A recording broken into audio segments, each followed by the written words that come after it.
Welcome back to Gloomwood Radio, the place where the shadows speak and the night listens.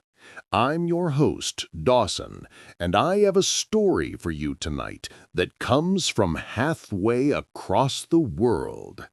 It's a chilling reminder that no matter how beautiful a place is, darkness can always find a corner to hide in.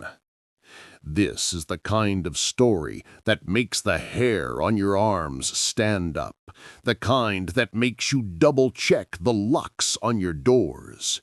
It's a tale of a vacation gone horribly wrong, sent in by a listener from the vibrant, sun-soaked country of Thailand. Before we dive in, if you enjoy these trips into the dark, please consider showing your support. A simple like, a share with a friend who loves a good scare, or hitting that subscribe button helps the channel immensely. And if you're feeling extra generous, the super thanks button is always appreciated. All right, let's get into it. This story was submitted to us by a listener named Dan. It happened about 10 years ago, back in the era of High Five, if any of you remember that, a time of custom profiles and putting your favorite song on repeat for all your friends to hear. Dan and his group of close friends were in the first semester of 9th grade. They had a tradition. Every semester, they'd pool their money together, about 100 baht a week from each person, and plan a big trip. They'd been doing this since 7th grade, going to the sea, exploring forests, and making memories. For this trip, they decided to return to a beach resort they'd loved before in Phetchaburi, a beautiful coastal province. The service had been great, and they were excited to go back. They gathered a group of 14 teenagers, and for safety, Dan's mother came along to supervise and help with the cooking and general adult stuff. They booked everything the old-fashioned way, a phone call. No apps, no online confirmations. They called the resort they'd stayed at before, made the reservation, and didn't think twice about it. When their chartered van arrived in Phetchaburi, they hit a major snag. The guest house was overbooked. The guests who were supposed to check out had decided to stay an extra night, and just like that, Dan and his 13 friends and his mom were stranded with nowhere to stay. They sat dejectedly by the sea, wondering what to do. 14 people is a lot to find accommodation for at the last minute. As they were stressing out, a motorcycle taxi driver pulled up. Now, in Thai tourist spots, these guys often act as freelance scouts. They'll ask you if you need a room and earn a small commission for bringing guests to local guest houses. "Need a place to stay?" he asked. They were relieved. They told him their one big condition. All 14 of them had to be able to stay together. They were teenagers, ready to have fun, and they knew they were going to be loud.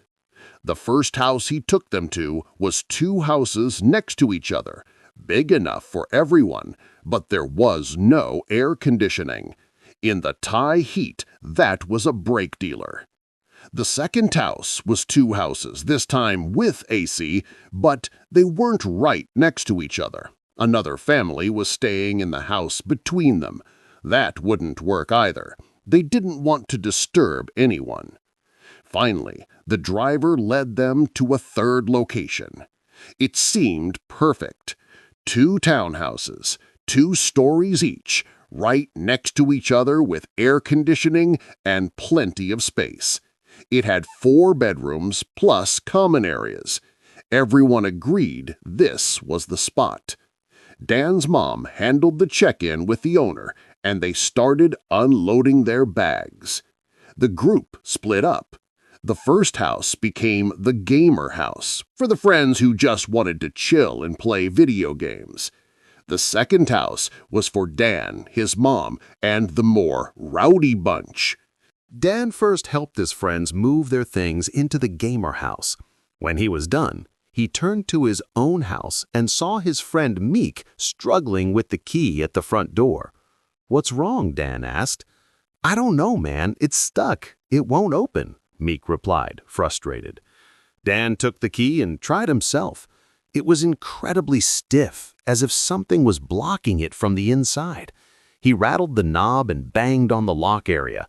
After a few moments of this, being an impatient teenager, he shouted at the door, mostly as a joke to show off to his friends. "If you don't open right now, I swear I'm gonna break you down." He said the second the words left his mouth, he heard a distinct sound from the inside of the lock. A soft click. The door then slowly creaked open on its own. Everyone froze for a second, just staring at each other. They nervously laughed it off. "It must have been your banging that finally loosened it," someone said. "Just a coincidence." But as Dan stepped through the doorway, a wave of cold air hit him so hard it was like walking into a freezer. It was the kind of deep, unnatural cold you feel when the air conditioning has been blasting for hours, but the power wasn't even on yet.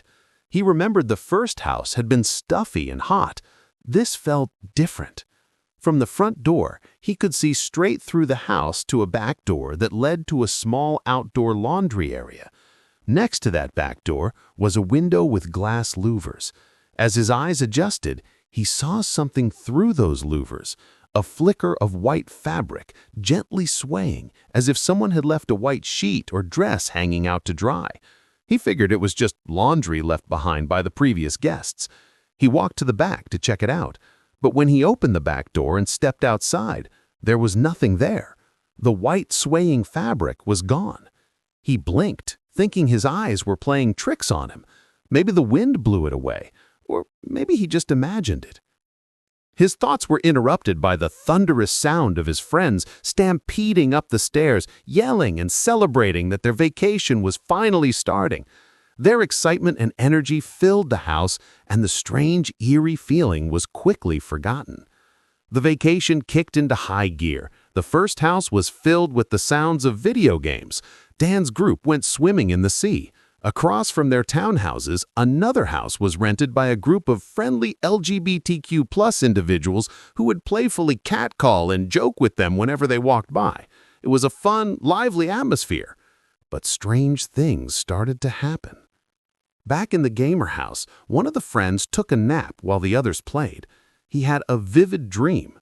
In the dream, a woman with long hair stood at the foot of his bed, just watching him. She was wearing a simple white dress, and her hair was styled in an old-fashioned braid with a cloth headband tied across her forehead. He woke up with a start and told his friends, but they just laughed and told him he probably saw a cute girl at the 7-Eleven and was daydreaming. Later that day, in the second house, Meek went to take a shower. He noticed a large clump of long black hair clogging the drain. He figured it belonged to the previous guest and, slightly grossed out, kicked it down the drain and didn't think much of it.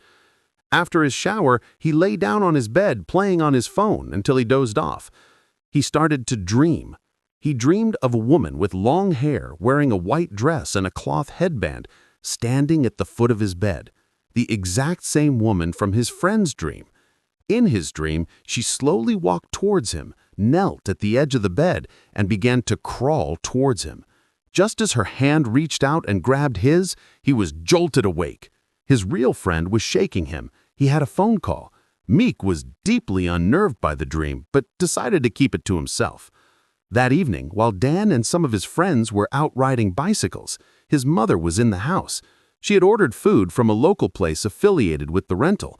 When the delivery man arrived, he stood at the edge of the property, looking hesitant and scared. Dan's mom called for him to come in, but he refused. He just stood there awkwardly until she had to send one of the other boys out with the money to collect the food from him at the gate. Later, after dinner, some of the friends went upstairs to their room. one of them couldn't find his tube of lotion which he'd left on the dresser. After searching everywhere, they found it under the bed. They started joking around. "Whoa, was it a ghost that moved it?" one of them laughed. In a fit of teenage bravado, they started flicking the lights on and off, yelling "ghost" and taking silly pictures in the dark. Downstairs, Dan's mom could hear them all roughhousing upstairs. After a few minutes, the entire group came back downstairs to watch TV with her. They were all there, sitting in the living room. And that's when she heard it. From the now empty rooms upstairs, she heard the distinct sound of a woman's screaming, then the sound of a door slamming shut with a loud bang, followed by heavy, frantic footsteps stomping across the floor. "Did you boys hear that?" she asked. They all shook their heads. They hadn't heard a thing. Now Dan explains that his mother has always been sensitive to the supernatural, what some might call a sixth sense. She said to them, "Okay, if you don't hear it, just touch me." One by one, they placed a hand on her arm or shoulder, and as soon as they did, their faces changed. They could all hear it now. A woman's scream, faint at first, then growing louder, coming from the second floor of the house they were in. It was a sound of pure terror, a blood-curdling shriek, followed by a slam, then running footsteps, over and over again. Dan's mom had had enough. She was both scared and angry. She turned her face towards the ceiling and yelled at the top of her lungs, "If you don't stop right now, I will curse you!" Dan said that the moment she finished her sentence, they heard it one last time, louder and clearer than ever before, an ear-splitting scream that seemed to be right above their heads, an incredibly violent slam of a door that shook the house, and the sound of someone running away at full speed. Then, silence. Everyone was paralyzed with fear. "That's it," his mom said. "This place is too heavy. Go get your friends from the other house. We're packing everything and moving into their house for the night. Nobody is sleeping here." No one wanted to go. Finally, Dan and Merk volunteered. As they opened the front door and hurried out, the neighbors from across the way were outside. They saw the two boys and called out with a smile, "Wow, didn't tell us you brought a girlfriend along. She's very beautiful." Dan and Merk froze. A girlfriend? There were no other girls on the trip besides Dan's mom. They were too scared to ask what they meant. They just broke into a sprint and ran to the other house. They burst in, pale and shaking. Their friends in the gamer house, seeing their faces, started laughing. "What's up with you guys? Looks like you've seen a ghost." "We did," Dan said, dead serious. He quickly explained what had happened. All laughter died. They gathered everyone and went back to the haunted second house to pack. The friends who hadn't experienced anything led the way, trying to be brave. They cleared out the downstairs rooms first, then moved upstairs. There were 2 bedrooms. They quickly packed up the first room. Dan stood in the hallway between the 2 rooms. "Is that everything?" he called. His friends nodded. He then turned his head towards the second, still unpacked room. "What about this room? Is it cleared yet?" The instant he asked that question, the bedroom door, which had been wide open, slammed shut with violent force right in his face. Bang! That was the last straw. Dan said that it was like a silent agreement. Every single person on that second floor, without a word, turned and ran for their lives. They scrambled down the stairs, out the front door, and piled into their rented van, not even thinking, just acting on pure survival instinct. When they looked around, Dan's mom wasn't there. It turned out she had gone to find the owner of the property to find out what on earth was going on. As their van started to pull away, Dan looked out the window. He saw the LGBTQ+ neighbors looking at the van, then looking back at the house, then back at the van, with a look of confusion and dawning horror on their faces. Then they suddenly turned and ran back into their own house, slamming their doors shut. It was as if they were thinking, "Did you guys forget someone?" Once they were a safe distance away, Dan's mom returned. Everyone started asking her what the owner had said. At first, the owner was evasive. When Dan's mother explained what they had experienced and asked if the house had a history, the owner just stammered and said, "Don't worry about it, I'll give you a discount. You only have to pay for the first house and only half price for that." But Dan's mom kept pushing. Finally, the owner broke down and told her the truth. Years ago, a young couple had rented that townhouse. They had a violent fight, and the man murdered his girlfriend in the house. He then dragged her body and hid it in the small space under the staircase. The owner said they tried to have housekeepers clean the blood and fluid stains, but they would never come out. The stench and the stains were permanent. So, to solve the problem and hide the evidence, they simply walled it off.